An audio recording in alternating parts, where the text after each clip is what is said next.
Okay, Jason and Jeff, come on up. This is FlexScore, everybody. Visit them in the back. They've got plenty of literature I'm sure they don't want to go home with. Right.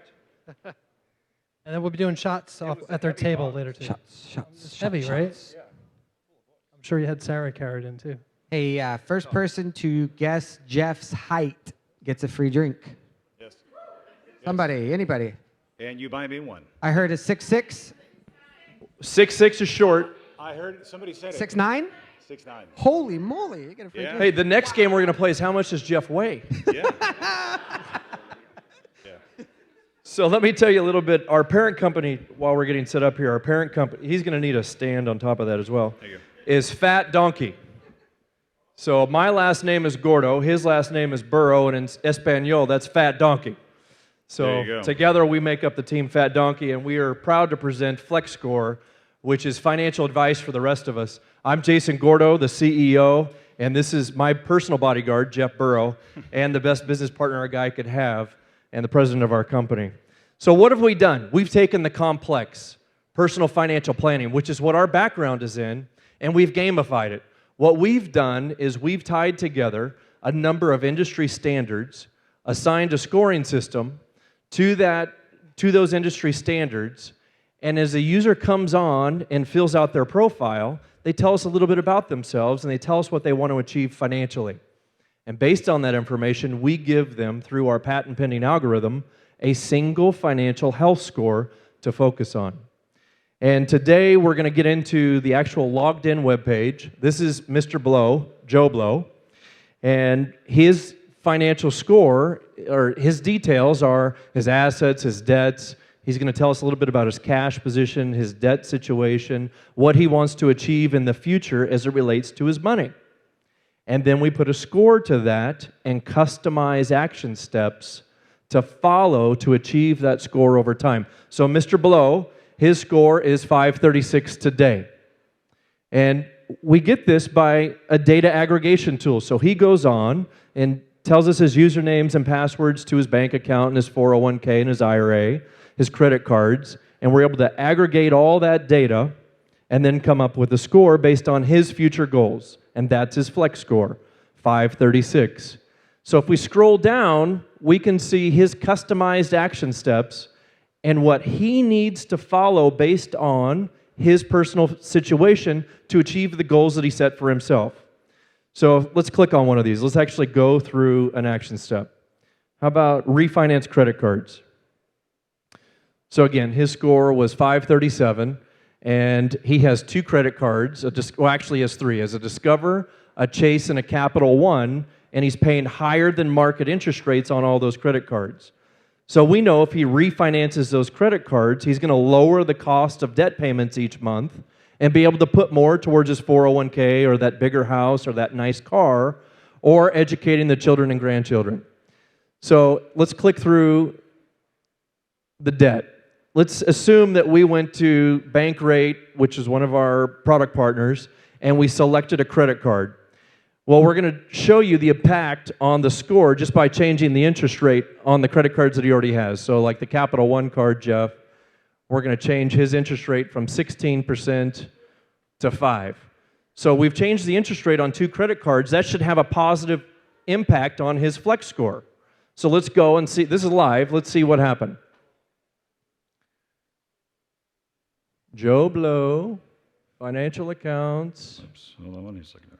Chase, Discover, Capital One. As Jeff does that, these are live action steps that we're adjusting to adjust the score, we also have a really cool peer ranking component where you can say, hey, I'm a 32-year-old, I'm in San Francisco, and I make $150,000 a year. How do I stack up versus another 100 people in San Francisco? Am I number 1 on the list, or am I number 99? Where do I rank versus the Joneses? Because that's what we're all trying to keep up with. But in this case, we put positive attention on doing the right things financially, so you're improving all the time. One of the things that's interesting as well is it's financial literacy. So all the studies show that the more literate you are about your finances, the better you are off. And so that makes sense. But if you want to find out how to do better on your credit, we give you direct access to our Learning Center. We curate all of the information out there in the world so you don't have to go to Yahoo Finance or some of the areas that you can get information. We tell you exactly what you need to find out. So you go through here, you read the articles, and you instantly earn points. Now, you're not going to get 25 points for reading an article, but you might get 5. And that immediately gets that feedback in front of you. As opposed to having to wait for your credit score to go up, you get a little feedback immediately. When your credit score goes up, so does your FlexScore. So let's see if we can get this done here. Did I already click that one? Can't remember. So in addition to the peer ranking, we have a what-if calculator where you can model a future financial decision. What happens if I buy the 5 Series BMW versus the Honda Accord? What will that impact my financial score? What impact will that have on me financially long-term and my ability to achieve financial success? So it's FlexScore. I know we got delayed on the start there. It's FlexScore, financial advice for the rest of us. We're hiring. We're looking for engineers, and in the back is our table. We're startup based right here in San Francisco at 2nd and Howard, and we're not your daddy's financial advisor. We've never played the back nine. We don't drive BMWs. We don't collect nice scotch, and we don't smoke cigars. FlexScore. We'd love to meet you tonight. Thank you.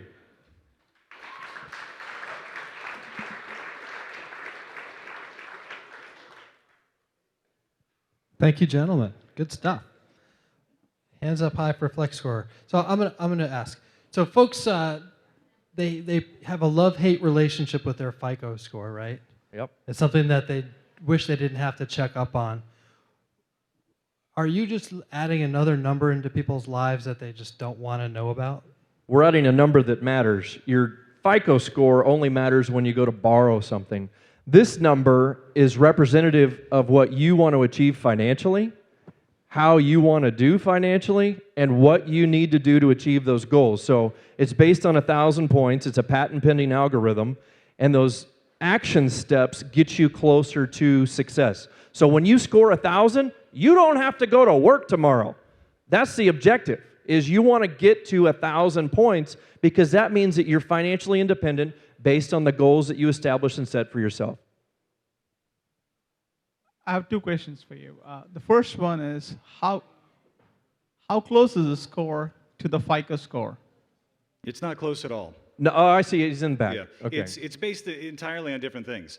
In fact, the FICO score, I gave that as an example of one component of your overall Flex score, but it takes a look at a lot of different data points. In the financial industry, for example, you could sit down with us. If I'm an insurance advisor, then I'm probably going to be looking for insurance policies for you. But if I'm doing my job, I should also ask about debt. I should take a look at your savings, for example. And so it is not at all like the credit score. They're both numbers, and that's about the only similarity. For example, one of the things that you would want to do is get to 1,000. But people assume if you're Bill Gates, these guy's already got 1,000, right? He's got all the money in the world. It's not about money. It's about the whole picture. What if he didn't protect himself against huge losses, right? Maybe he doesn't have a will in place that tells everybody what's supposed to happen upon his death. These are all things that he's supposed to do, but it's things you're supposed to do too. You know, if you're married, if you have children, if you have any assets at all, even if you're not married with any children, if you have assets of over 100,000, you should think about more than just your income. So it's a holistic approach, and it gives you a score to look at, which encompasses everything. Yeah, is there another question? Well, I was just wondering what the business model here is. The business model? Yes. Okay, so we're direct to the consumer. That's the first piece of the business model, is a revenue sharing agreement with platform partners. So if you need to get your credit check, for example, you can go through our credit check company and get that done. Or if you need to refinance a mortgage or invest money. That's one way. Another way is direct licensing of the score to major banks, lending institutions, and broker-dealer networks so that they would use it with their clients as an engagement tool. Remember, we've gamified financial planning. We've made a really boring and stale subject fun and engaging. So that's what a bank wants, or a major financial services company wants, is engagement with their client, and that's exactly what we've built. And then long-term, direct to the financial advisor community. Yes, sir. So I see that the numbers seem to be fairly high for net worth, and of course, most of us are .com millionaires. Excuse me. What are some of the beginning numbers to invest in with a product like this? Is that instead of, say, $300,000, it's more like 25 and then 5,000 a month or 10,000 a month? How does one be able to get a start or a leg up in something like this? Yeah, perfect question. And we come from a high-end financial planning background at a major Wall Street firm, and they serve the ultra-wealthy really well. But there's about 75 million Americans in this country that need, demand, and should have really good financial advice. And when we were Wall Street firms, if you didn't have $250,000, we didn't get paid to help you. And we charge more. That's right. We charge as much as we could, which is like 3% in those big brokerage firms. Here, if you have $1,000, we can help you. It's not about how much money you have. It's about what you want to accomplish financially. Asset management is only about 30% of what we do. The rest of it is, do you have the proper insurances in place? Do you have an estate plan? If you have children, are you planning for their future? Asset management is just a piece. It's not the way we make money. It's a piece of the pie. This service is free. I don't know if we might have just overlooked that entirely. This is free. And so even if you have no money and all you want to do is pay down debt and find out about other parts of your position right now in life, if you don't have a lot of assets to invest, the service is free. We're not going to charge you because we still make money through revenue sharing with the services that you're going to have to use to improve your financial position. Now they're fighting over the microphone back there. Quick question. How do you integrate with sites like Mint? And then, because the financial industry was such a high-touch industry, like we went in and talked to our brokers, how do you guys see that evolving to us just going to your site and learning it on our own? Yeah, again, we come from a mahogany desk, plate glass window, cigar smoking, back nine playing, whiskey drinking over lunch culture. And that's really the average financial advisor is 59 years old, and 88% of Generation X, Y, and Millennial recently stated that they would fire their parents' financial advisor and look to online tools for help. They want advice and help. And you asked how we integrate or differ from Mint. We really take off where Mint leaves off. Mint wants to help you lower your cost to monthly debt obligation, tell you how to refinance a credit card. We want to help you achieve long-term financial success as defined by you, not by a credit card company or a mortgage provider. Other question? Yeah, last question. They're fighting again back there. I got the. Do you guys offer any, I know you guys are in beta, but any workshops or just to kind of a sit down, offer lunch to local SF people to be able to kind of see how to use the product, what are the benefits of it, and a lot of us are incubators of what other people would look for to be able to use a product. I think that might be kind of helpful. Yeah, we haven't done that, but it's definitely in our fall plans. And if you hand Sarah, who's right behind you, your business card, we'll make sure you're on the invite list. And we'd invite all of you. If that's Sarah right there, you're pointing at her. That's Sarah.